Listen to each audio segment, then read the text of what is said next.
Okay guys, so I don't know what's wrong with me, but I genuinely don't know how to intro a video. Like I literally will sit here and say, hey guys, like 20 times. So I don't know how to intro a video. So I'm gonna intro it like this. Welcome back to my channel. I'm Bethany. Thank you for being here. I am so excited about today's video. So if you didn't see the title, I'm going to be giving you some book recommendations, specifically closed door book recommendations, closed door book recommendations / no spice book recs. I did one of these videos before and it's my most popular video on my channel, so it seems as y'all like these videos and I loved filming that. I really loved giving book recommendations that have no spice, closed door, because that's what I prefer to read. I feel like it's harder to find good books that are no spice. I feel like you can find books with no spice, but are they really good? Like, do they still have the emotional depth? Do they still have the angst? Do they still have the pining? You know what I mean? It's hard to find a book that's closed door that's also really, really good, and I feel like I found some really good books that are closed door, no spice, and I wanted to recommend them. I did, like I said, do a video before, and I will not be mentioning any of those books in this video, obviously, so I'm going to be doing like adult romance at the beginning, which is considered closed door, no spice, but then I'll also give YA recommendations, which are obviously always no spice, usually.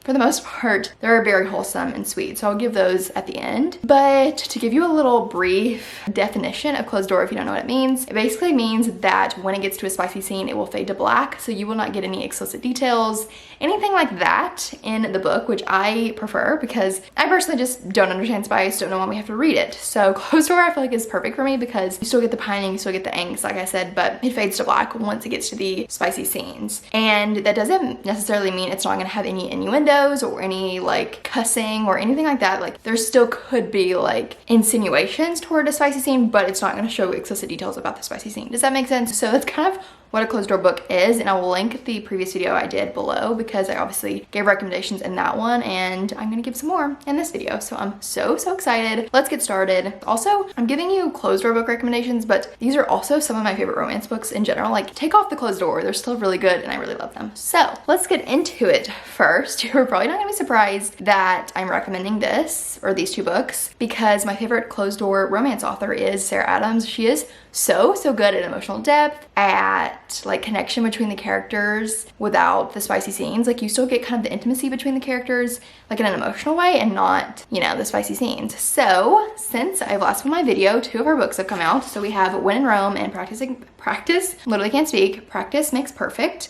These are actually like in a interconnected standalone series, so I would recommend reading them in order. So basically When in Rome is about Amelia, and she is a pop star. She lives in Nashville, she's burnt out, so she decides to take a road trip to Rome, Kentucky because she loves Audrey Hepburn, and Audrey Hepburn goes to Rome, Italy in the movie Roman Holiday, but she can't do that. So she goes to Rome, Kentucky, and she breaks down in front of Noah's house, who is a pie shop owner in this small little town, and you just kind of see what happens with that. So cute. I love this book so much. I also have a reading vlog. Well, I actually have a reading vlog on both of these books, so I'll link them below if you want to watch them, but it's just so cute, so wholesome. The found family is so good, and obviously closed door, and I just really love this book. I feel like these are also like becoming really popular right now because this book just came out and they are so good. I'm so happy that Sarah Adams is getting the recognition that she deserves because she's literally my favorite author of all time. I actually met her. I went to her book signing a few weeks ago and it was literally so fun. She's the sweetest in person. So the next book is about Noah's sister Annie and Amelia's bodyguard Will. And so as you can see from the cover, it's like a good girl, bad boy trope with this bodyguard who has tattoos and he's kind of like emotionally detached, like he doesn't want a relationship. And then we have Annie, who is a flower shop owner who wants to be married,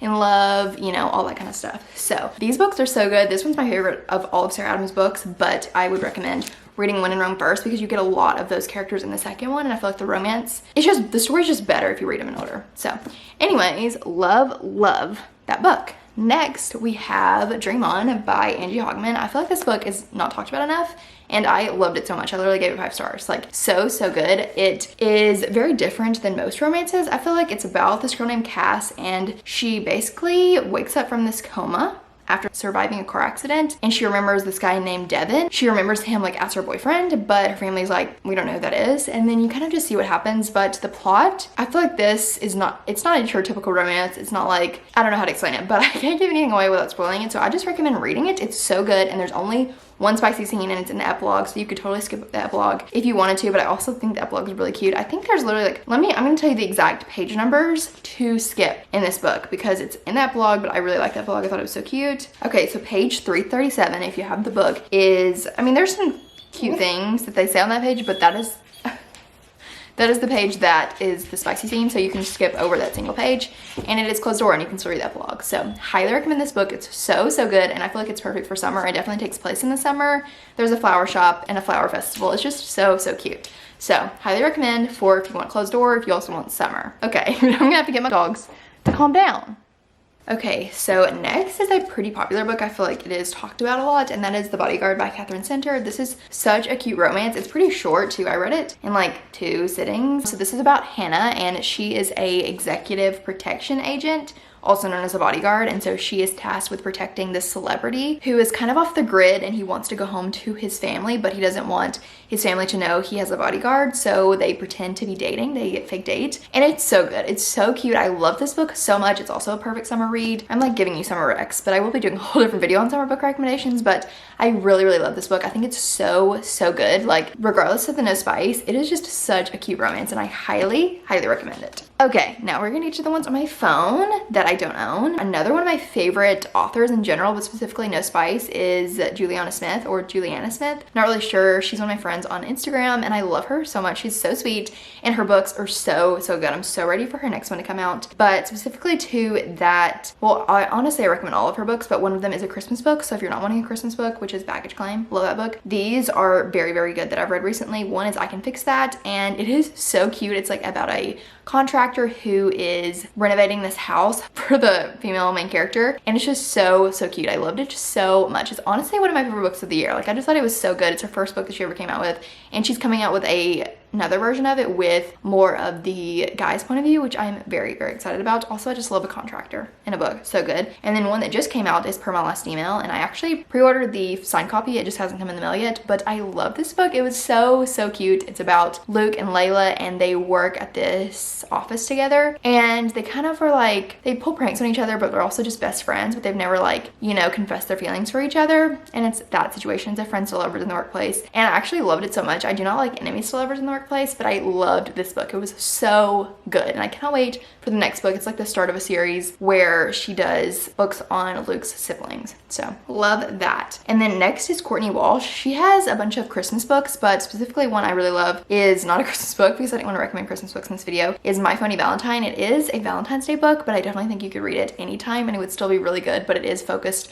around Valentine's Day. The town has they just love Valentine's Day. They decorate a lot for it, and it's basically about this girl who ends up fake dating. So basically they're in line in this coffee shop, and the main character, a like old friend, comes up to her, and she's kind of rude. They don't, like, you know, get along, like kind of proving that she's better than her, you know what I mean? And so the main character turns around and pretends she's dating this guy, and it ends up being this famous hockey player, and it's just really cute. I really enjoyed that book. It was adorable. Literally every minute of it I loved so much, so highly recommend. And then I have 3 books by the same author. I just love this author. She's really great. No spice. The author is Katie Bailey, and the 3 books are The Roommate Situation, The Neighbor War, and So That Happened. The Roommate Situation and The Neighbor War are like in a series, and basically The Roommate Situation is about this girl who kind of just went through a breakup, lost her job, all that stuff, and moves home to live with her brother, but her brother is not in town, but her brother's best friend is living in the house, and it's that kind of trope. It's so good. And then the next one, The Neighbor War, is about the brother in question in this previous book and a neighbor, and it's just really cute. It's like obviously enemies to lovers, not really enemies to lovers, you know what I mean? It's not enemies to lovers unless it's in a fantasy, but that kind of vibe, and it's really good too. And So That Happened is about this girl who is on a trip, where she's flying home from a trip, and the flight gets canceled, and so they have to stay in a hotel, and it's like a 1-bed situation, and she has to stay with the guy that she was on the plane with, who she didn't really get along with, and then the next day she realizes he's her boss. So I really enjoyed this one. I feel like it doesn't sound good because it's like a, you know, a boss and a employee, but I really enjoyed it, and I feel like it wasn't like a huge deal. And then she's coming out with another book that is the second book in this series, like next month, called I Think He Knows, which I'm very excited about. I've been really wanting an arc of the book, but I don't think she's done any yet, and I really want to read that book. It's gonna be so good. I'm very excited about it. I just love her books. They're really good. If you like Sarah Adams, I feel like you really like her. She's just cute, wholesome romance vibes. Now that we've talked about those, let's talk about some YA books. I just have 3 that I really loved and I highly recommend. I think they're just really cute. Good time. So first we have Call It What You Want by Bridget Kimmerer. I love this book. This is more of a emotional romance, which I really enjoyed. I feel like most YA books are rom-coms, and I do have rom-coms to show you next, but this one I really loved. I think it was just so good, and I feel like you just feel really attached to the characters because of things they're going through. It's kind of like a outcast coming together. So basically it's about Rob, who lost everything when his dad was caught embezzling funds. And then Megan's a typical overachiever until the pressure got to her last year.